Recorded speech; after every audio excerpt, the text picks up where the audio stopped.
for YouTube, of course. Yeah. I've got my coffee as well. So I mean, just before we start, I guess I should say these are my personal opinions. So I don't represent Starbucks, even though I work for Starbucks. Sure. This is my personal opinion. I just have to make. But then, Good. so my story is I'm originally from Manchester in England. Mm-hmm. I studied fine art painting. So as in like a creative artist. And then I moved for university. I moved to London. Yeah. And London is, as we know, crazy expensive for rent. So to survive, basically, I started working part-time originally as a barista for Starbucks.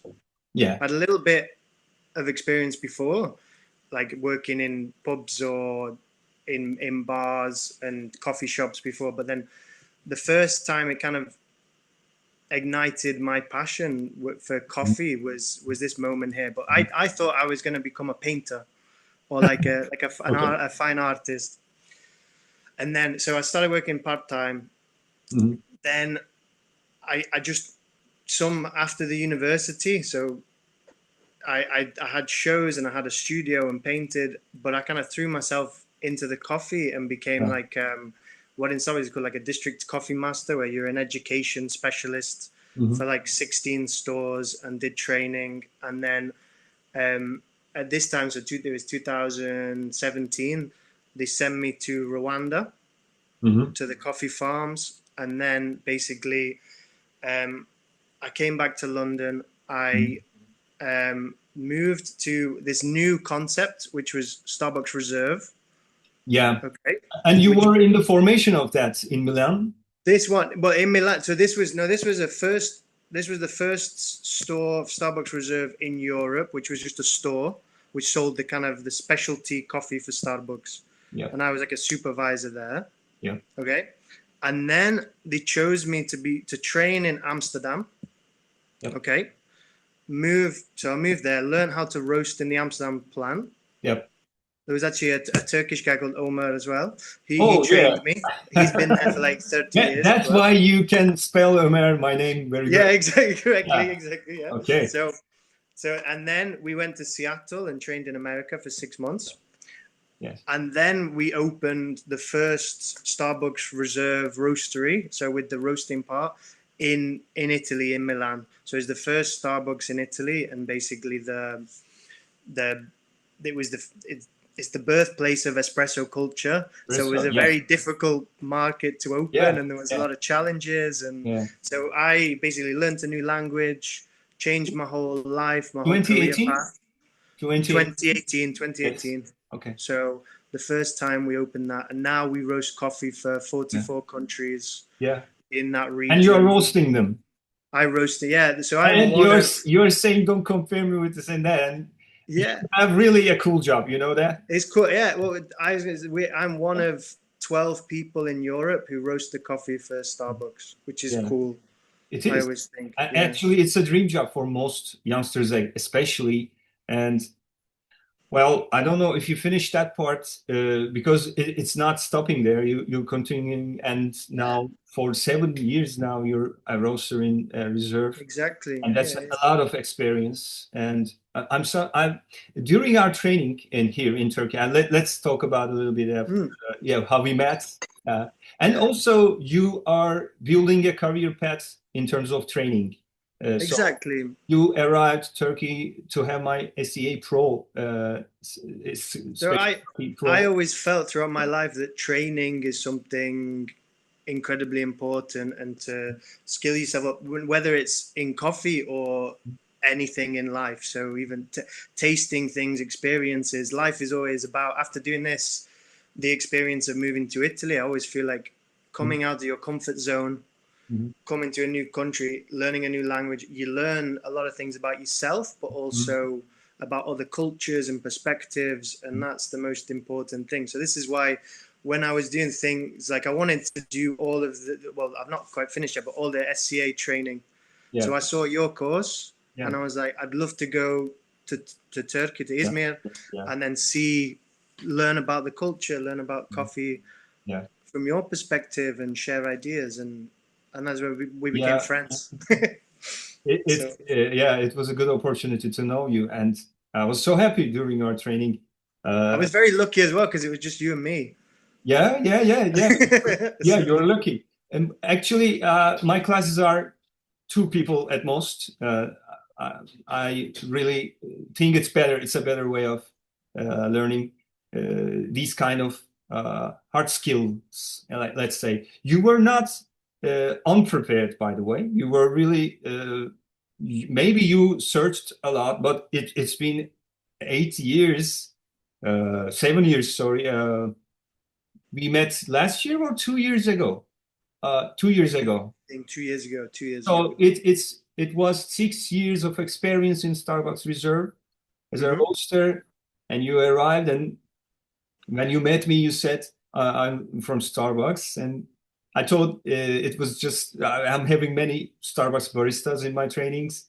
I said, okay, well, okay, fine. In Milan, because I thought you were Italian. And then you said, no, I'm roasting actually with Starbucks coffee. And it's an honor, actually. It's exciting for me to have that training with you, because as you have this role. And more than that, as you have that personality, when I mentioned that at that time also, I'm sorry, being humble like you. And also taking care of your job so much, loving your job, loving the life, living the life. It's all in a package. It's not like just technical stuff.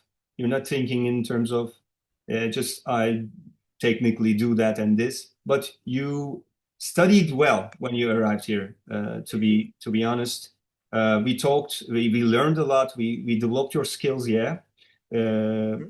but you were really into the zone of light roasting as well. And you were aware about what's going on in the world, really. So that was a good training.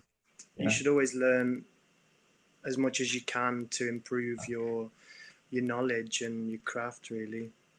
Yeah. It's like you said, I remember, like, I watched your talk with Morten, and you talked about the Ottoman and non-Ottoman ideas, and I think it comes with that like Ottoman idea of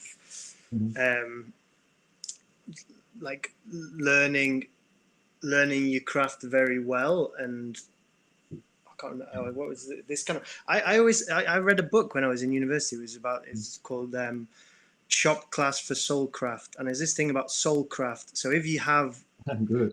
It's not like I remember the book talked about basically the importance of in the kind of the westernized world of honing your craft, and how that will give you, so like coffee roaster, if you do, so I was a painter, an artist. Yeah. So it's important to me to make things, and I feel like I'm always very creative and always learning. So it's this idea of like maybe roasting coffee or doing a kind of manual job in a way is better for the human soul, because it creates. You're touching things. It gives you a worth. It gives you a self-worth. Yeah, with your hands. You make something with your hands, yeah. And you can taste it afterwards. You can edit or adjust yourself accordingly, and it's your production. It's really so joyful being a roaster is. You become an artisan, and you're proud of what you do, and I think that's one of the most important lessons that I've learned. And you have to always learn, and you have to always, there's the new technology that comes out, for example, like your Nitro, and these new things you have to always follow and learn. And when you shake it, self-promotion over here. Yeah. You made it. You started that. Yeah. You know that I call this now, it was called before Arricino. I think there's a better name for this. It should be called Nitro Brewed Espresso. So Nitro Brewed Espresso, yeah.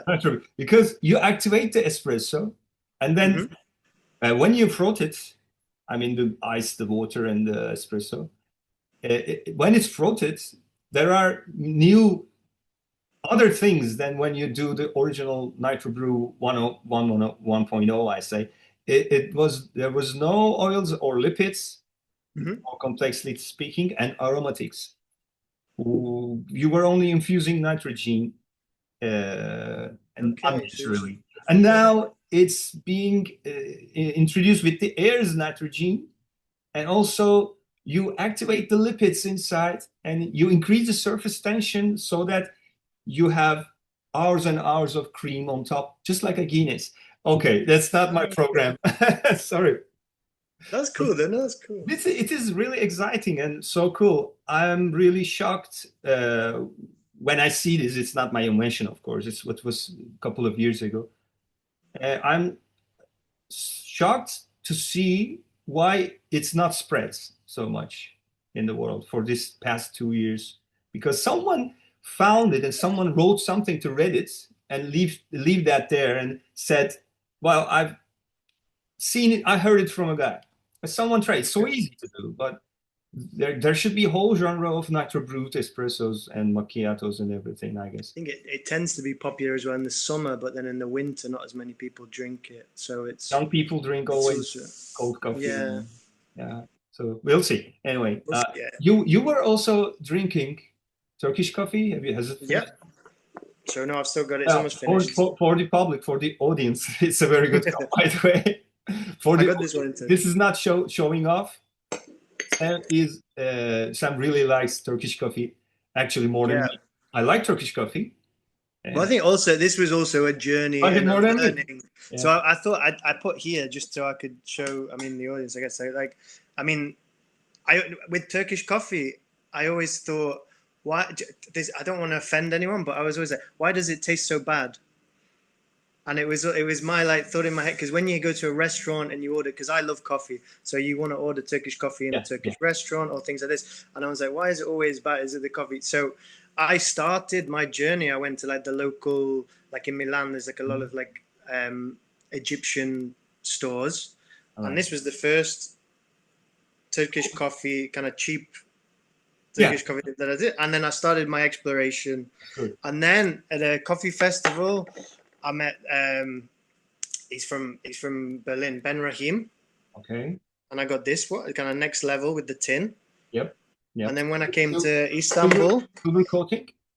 Yeah, and then when I came to Istanbul, I got the soy. All right. With the silver inside, and this is kind of the Ferrari of the Turkish coffee. So this is my learning and fascination with these different brew methods that you start somewhere and then you grow, and then now I can make a good Chesve coffee at home. Yeah. Have you drank any good Turkish coffee in Milan, let's say, or anywhere in the world? Where do you spot the best Turkish coffee making other than Turkey? Well, there's not to be honest, in Milan, there's not really anywhere. You can get it in Turkish restaurants, but it's not.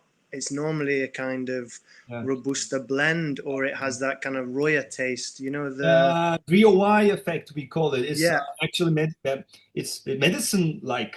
Medicine-like taste. It's not. It's but it's a part of the taste, right? That people are used to. So it shouldn't be sold, actually. Maybe it's not safe for the people to drink, but no. So I think there's a gap in the market, I guess, for the Turkish coffee to blow up if it's done well. And I think in Turkey it's happening in the specialty stores, but I think around the world, not as much. I think in New York a little bit now. There's some more people, and then. And then so it's slowly growing, but I was just interested to learn about it, and then this is also a reason why at the time I was fascinated by Turkey. So I saw your course was in English, and then came to do your course really to learn about that as well. And it was an honor. Hold on, let me adjust the view of our looks. I don't know if it will be recorded like this, or let me check gallery. Yeah. Maybe that's better. So two friends. Okay, that's better. Good. I was actually planning that this meeting will be improvised. So I love it this way, actually. So So it's going really good, by the way. Okay, good. Up to now. Yeah. Yeah. Yeah, up to now, it's very good. For me, it's the first podcast. What will we do? Yeah. No, it's always, you're a very easygoing person, easy to talk with, nice to chat with. And from that, I have a question maybe, or I don't know if you would like to speak about this.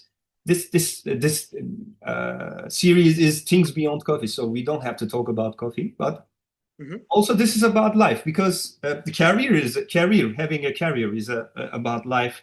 And when I check the Starbucks Reserve site, Instagram in Milan, at least, I've seen always baristas, roasters like you. There are not much roasters there, but baristas and some people in the front.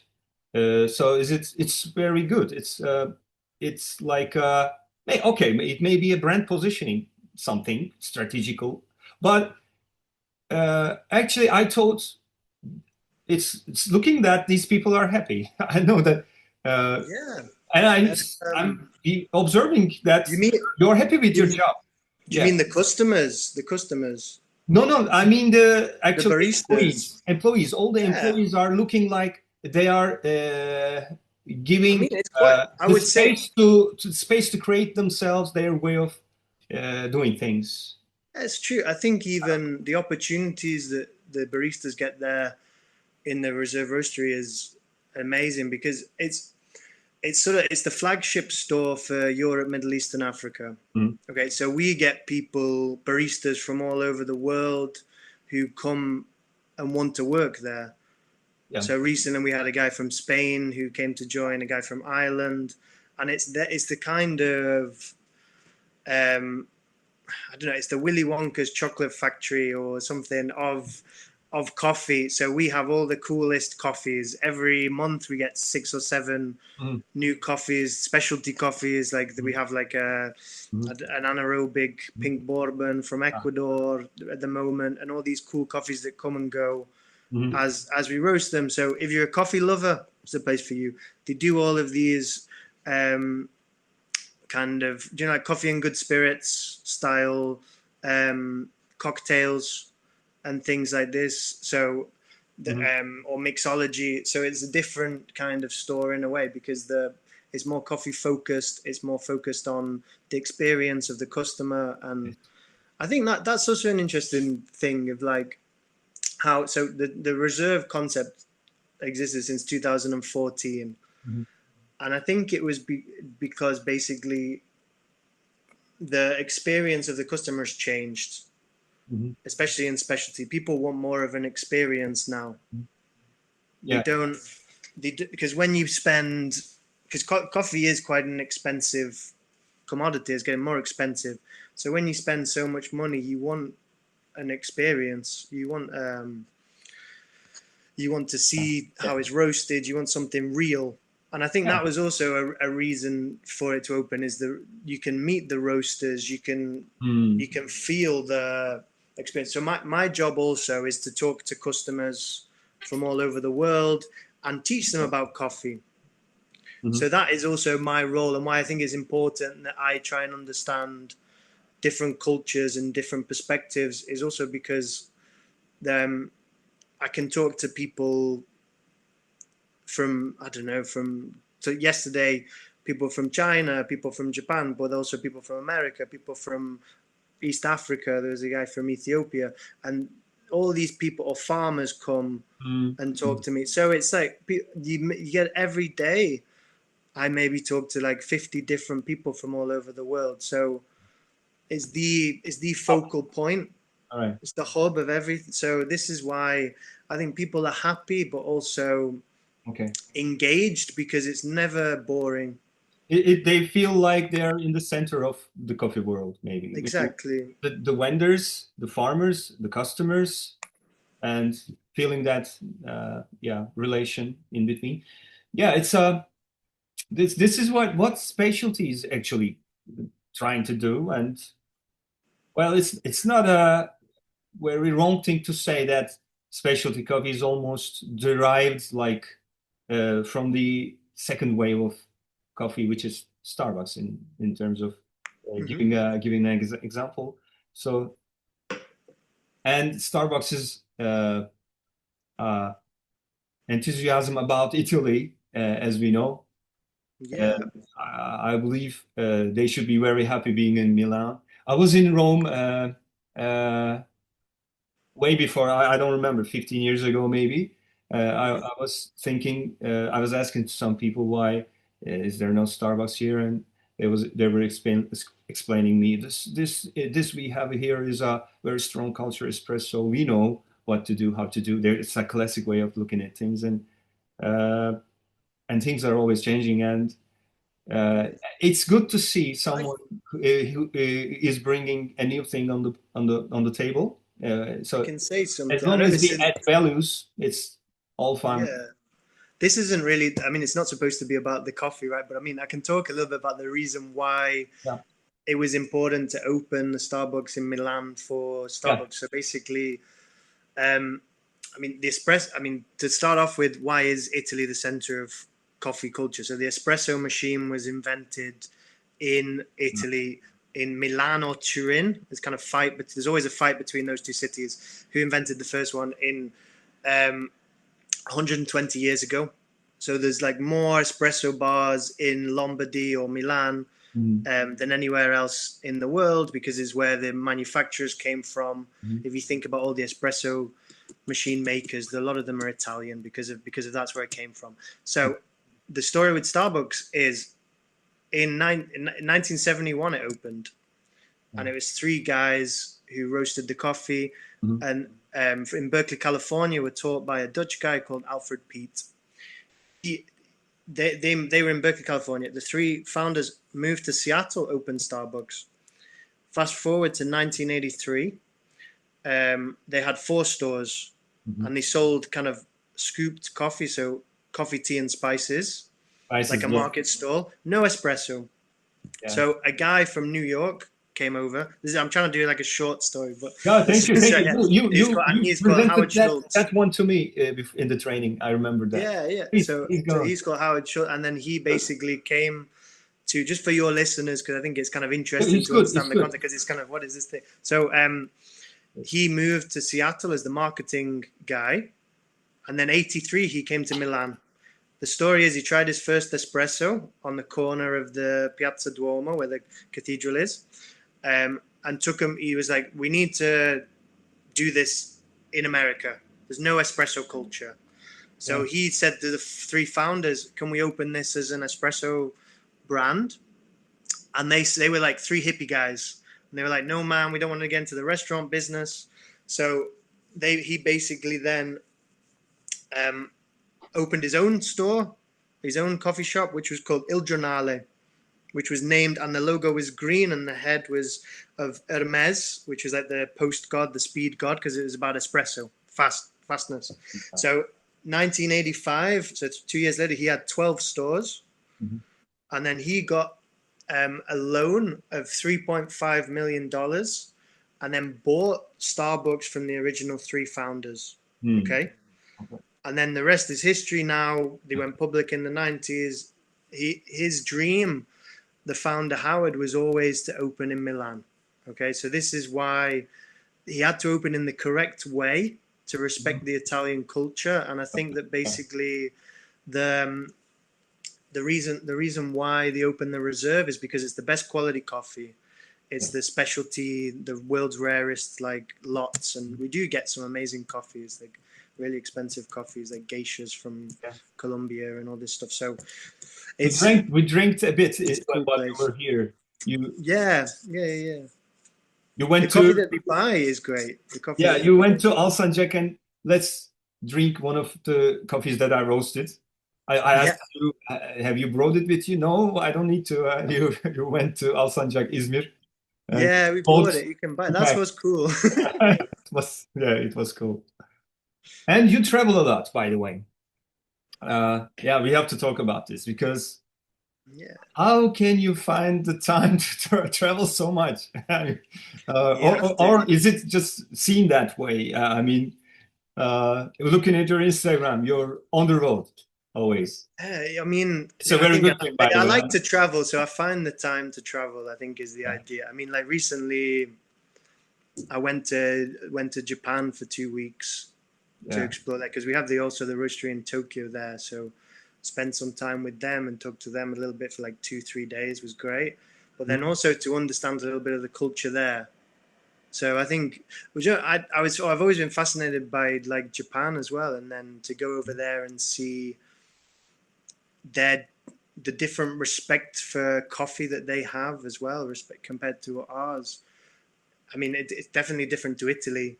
So I think the way that they serve coffee and travel, like as you travel, you learn different things. I went to one place which is called Leaves Coffee, which is in Tokyo, and then the way that they serve coffee, the coffee is like a meditation.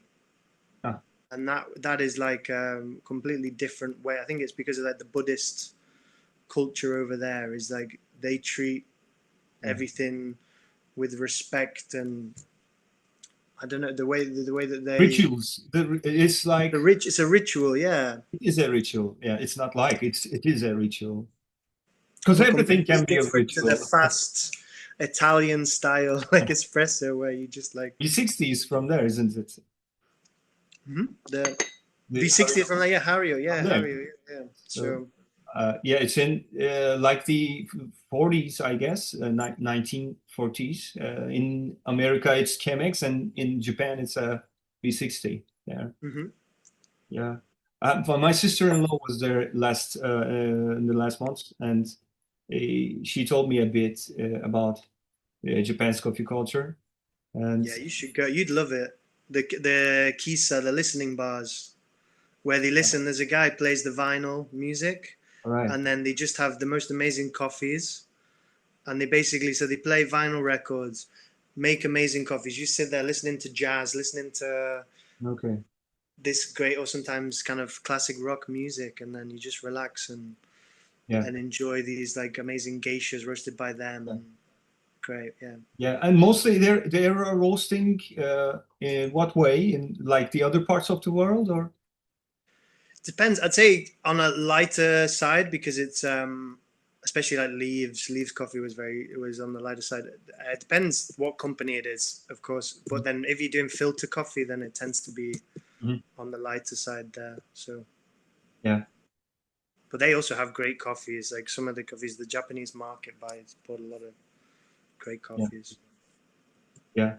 So maybe you can have some suggestions about in somewhere. I know that it's I'm coming from the sky now, but I would love to have your suggestions to the young followers about their career path. Maybe few words maybe you can say. I would say, which I've always tried to follow this philosophy of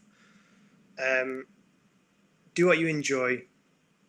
So do what you're interested in, and if you find you're passionate about something. So I didn't really think that I was passionate about coffee in the beginning, but then it was just a part-time job.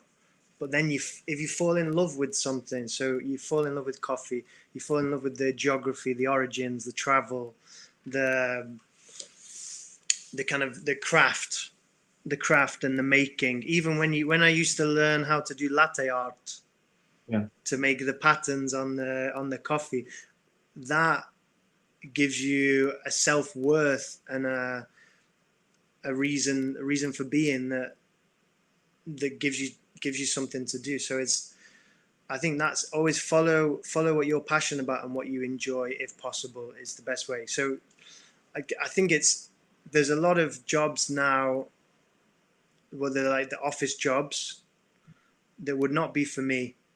It's not as in like you could sit at a desk 9 to 5, and I'd just be so bored doing it. And I could probably make more money or become a banker or something like this. But life's not about that. Life's about experience and having friends, embracing the world and taking in new things, learning and traveling the world. That's my advice. Yeah, you live. Take as many opportunities as you can. You look like you're living the world, really, living the life. You're traveling a lot. You experience the food. So it's also, it should be about this a little bit. We in Turkey, we work. Myself is so focused in work actually. Yeah, being the boss, maybe. Yeah, you have to. But other than that, I respect your way of routinely traveling, no matter what you're doing it. You're on the mountains and you're traveling and experiencing everything. You're loving your job, so it's a balanced way of living, I believe, isn't it? Why you get the opportunity. I think that maybe one day I would love to do what you do. I really respect opening your own company and pushing your vision for coffee and your thing. So I really respect that, and I think it's very hard work and can be difficult at times, especially in the new market and the world changing and all these things. So I'm incredibly lucky to be in the position that I am, and I don't take that for granted. But it's also, there are times where I've worked very hard, and I think it's important, if you work hard, you need to also enjoy it. And when you get the chance, climb that mountain or travel when you can, save up and go to Japan. Yeah. So yeah, that's my advice. Just try and work hard, and yeah, great. Yeah, it's good. Yeah, but also I think you should sometimes try and take a rest and relax. It's good. But it's hard. Yeah, it's hard. Yeah. I definitely think so, but I'm a solo entrepreneur, as you know. Yeah. I have to keep the quality, and then I found out that the best way to do this is to first be solo, maybe if you need to. Well, I have someone who assists me, but actually, starting from here, starting is it's like do never sacrifice the quality. Thinking in terms of that is like Starbucks, maybe. Because I wasn't aware of the story, the original story that you mentioned today, and you said 10 years or more, 15 years later, the formation, they started to expand, and it's really taking time. And until that time, I think no matter what, don't sacrifice any quality. That's sure. Yeah. And if it's expanding, it's okay. If not, well, I don't care really. I'm not interested in growing, being big, and it doesn't matter. The satisfaction is not.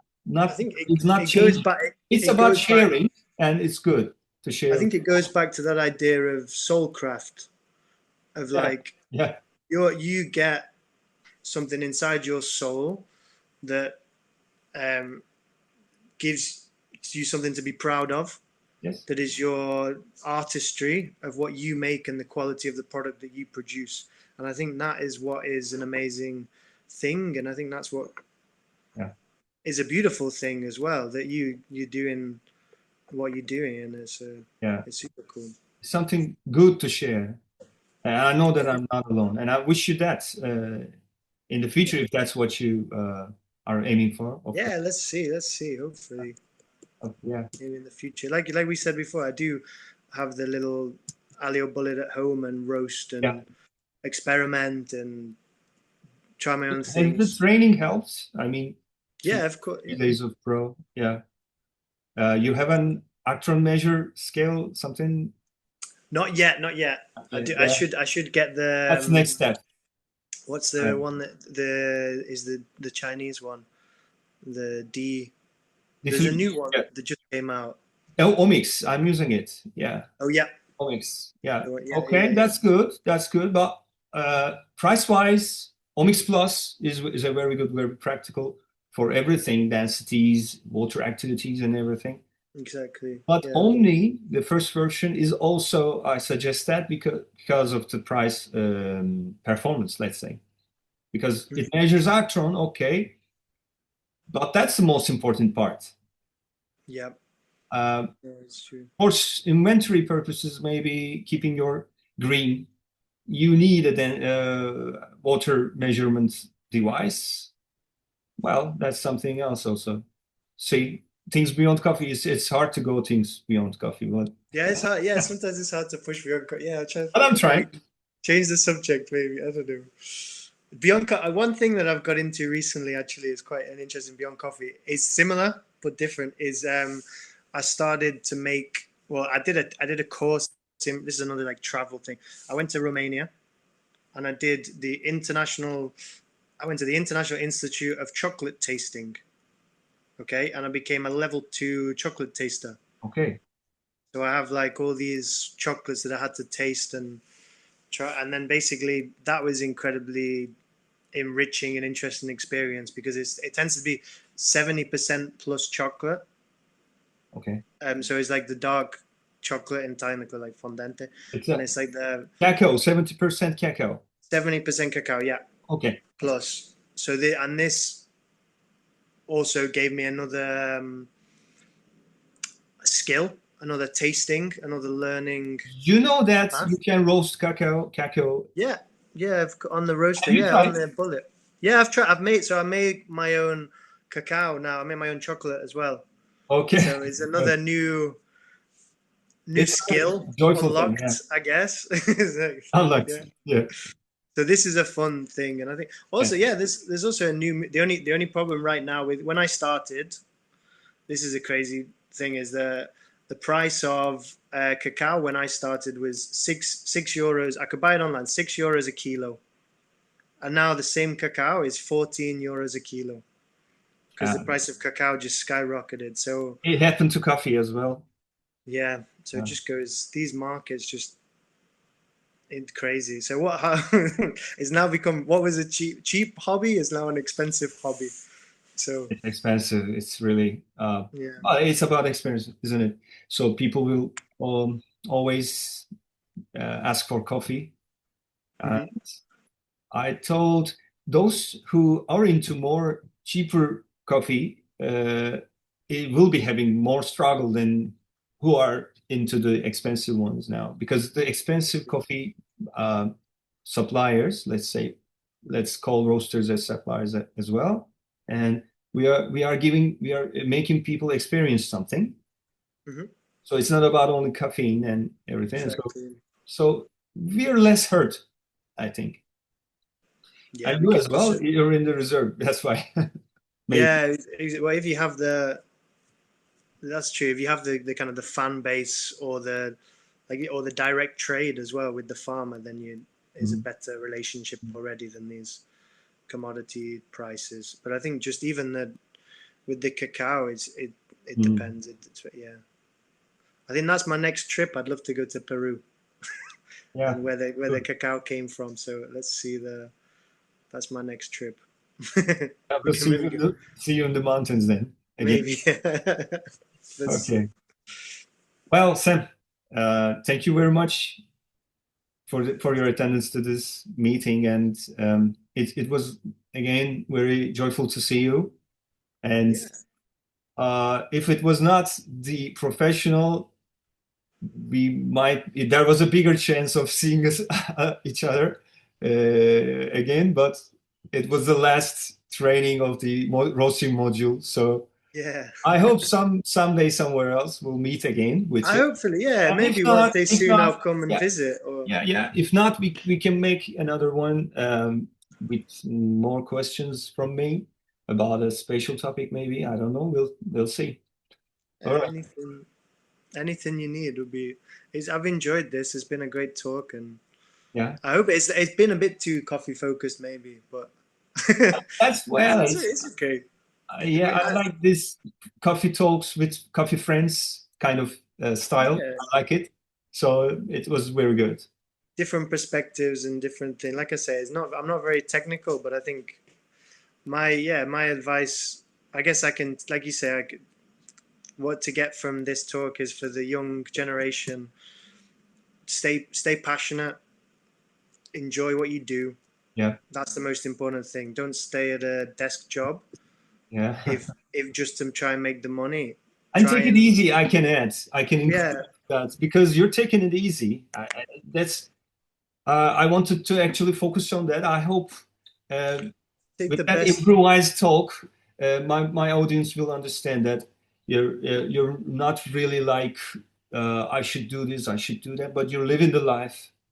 And with that easy personality, I think you're holding one of the most coolest jobs, a dream job actually for most roasters, young ones especially.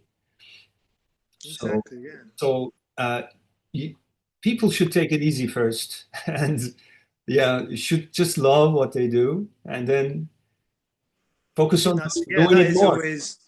I think to be a roaster, this is what we always teach roasters as well. Sorry to go back to coffee, but it's always like things can go wrong when you're a roaster. The machine can break down. You can start a big fire. It's dangerous. It can be dangerous. So you always have to stay calm and relaxed. Yes. And that's when we're looking to hire a roaster. That's one of the characteristics that like we look for, is because you know that in an emergency that person is calm, that person is relaxed. So this is also a part of it. Yeah, you need to be one of the features of a good roaster actually. Yeah. Calm. Actually, in terms of safety as well as in terms of applying the best roasting for that profile, for that bean. Maybe for those who are not familiar with roasting, this won't make sense too much, but just I should let me try to describe this. You are trying to actually take a wild horse and trying to make it easygoing, or let's say, I don't remember the word, by the way. Taming a horse. You're trying to tame a horse. This is what you do while roasting. You have to apply the heat, and otherwise it will just be like itself. Again, nothing changes too much. If you apply too much heat, it will get spoiled. And less heat, more heat is the key. Okay. But while you're doing this within a couple of minutes, 10 minutes, let's say, environment, it might be changing, whatever you do.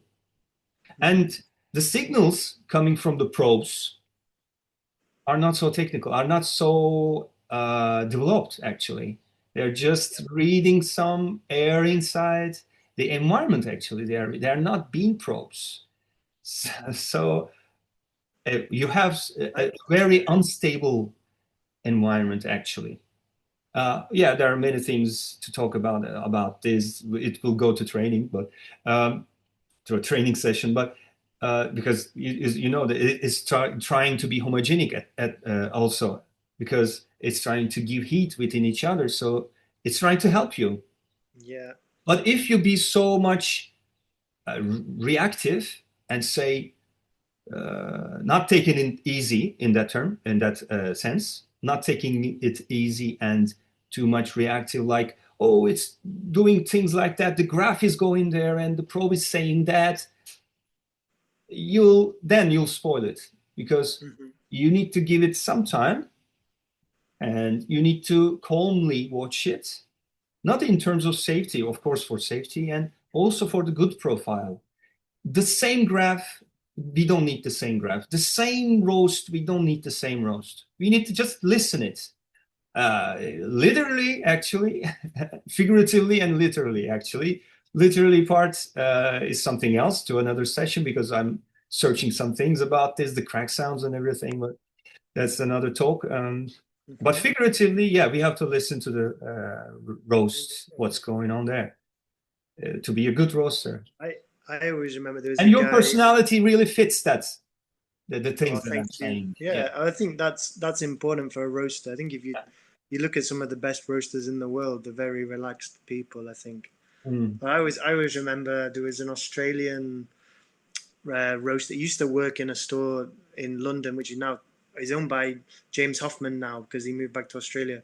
But it's called Jeremy. I can't remember his last name, but he used to own a store called Proof Rock, which is a very famous specialty coffee. It was owned by him and Gwilym Davis, who was a barista champion 2007 or 8 or something, one of the first world barista championships. And then he always said the coffee roasting is like roasting in a washing machine. It's not very precise. So it's important to stay calm. You have to be okay with that. Yeah, you have to, like you say, with the probes and the, it's not the best for roasting. Maybe it's not like, we need is to roast evenly and to balance everything is a job, and that's the job, isn't it? So we have to really concentrate and stay calm, and yeah, that's super cool. Yeah, so I think that's also a good point as well to say is to maintain balance in life. Yeah, whatever you do, try and stay balanced. You have to be easy in your head. And from traveling and like the Japanese and the way of life there and things like this and seeing all these things, that you need to meditate and stay relaxed, and that's the best way to get through life, and not just at work but through life in general. Think about things, take your time, be a craftsman. It's a philosophical thing, being a roaster. Has it occurred to you like it did? I mean, when I roast, many let's say many words are coming to my ears, like philosophical idioms or things looking so similar. Is it happening to you? Because it's from the nature, and nature is trying to talk to you. Some things are happening there, and you're giving heat, but it's reacting back and it's talking to you, and it's doing this in here and doing this in there, and I always think it's talking to you. It's like being in now. It is organic. You're almost dancing with the coffee. Like the water activity is based on maybe like the rainfall that year in Kenya, or all these different. You're trying to, like you say, you're trying to tame nature like a wild horse. I think that's a nice idea to tell people. So it's to get the best out of the coffee. You really need to. You shouldn't be fighting with it, actually. And the second word, maybe after taming the horse. While taming the horse, you shouldn't be fighting with it. You have to respect it. You have to respect it and stay. Yeah, exactly. I think that's it. If you're aggressive with a horse, then they'll kick you in the back or whatever, So you gotta be careful. Don't turn that burner up straight away. You gotta take your time. I don't know. Okay. Yeah, it's cool. Many suggestions for baristas and now for roasters as well. It's good. Yeah. Yeah. No, it's cool. We nailed it. We've done this meeting very very joyful and also helpful to some. So thank you very much for joining me. Thank you. And thank you so much. Have a good roasting day, because you will be roasting today. Yeah, I'm working now. Yeah. 1 till 10 tonight. 1 till 10. If anyone's seen this live, probably or later, come and visit. If when they see it, you will be roasting. So thank you very much again. Thank you so much. Take care. Have a good day. Take care. Have a great rest of the day. See you soon. We'll talk later. Hope to see you soon. Yeah, hope to see you. Bye. Ciao, ciao.